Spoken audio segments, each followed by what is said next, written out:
ही आहे गावरान पांढरी भेंडी।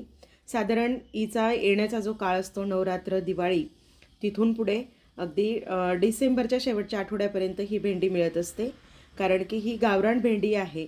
अतिशय छान अशी भेंडी आहे आणि हिच्यामध्ये जे पोषक तत्व आहेत तर ते आपल्या जी हिरवी भेंडी मिळते तिच्यापेक्षा कैक पटीने जास्त आहेत।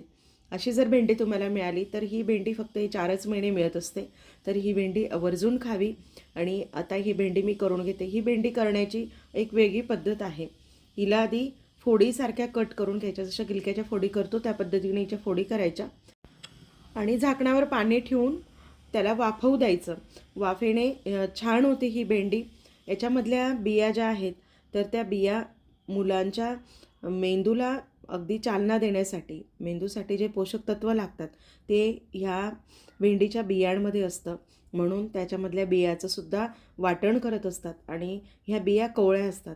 तर ही भेंडीची भाजी जी आहे ना तर हे 4 महिने तरी आवर्जून सगळ्यांनी खावी आणि सगळ्यात महत्त्वाचं लेकरांना तर आवर्जून द्यावी खायला। चवीला अतिशय छान लागते, चिकट होत नाही, काय नाही। मात्र शिजत आल्यानंतर आपण त्याच्यामध्ये तिखट मीठ मसाले जे आपल्या आवडीप्रमाणे आहेत ते घालायचे। लवकर शिजते आणि चवीला तर अप्रतिम लागते, अशी मोकळी सळसळीत ती भाजी होते।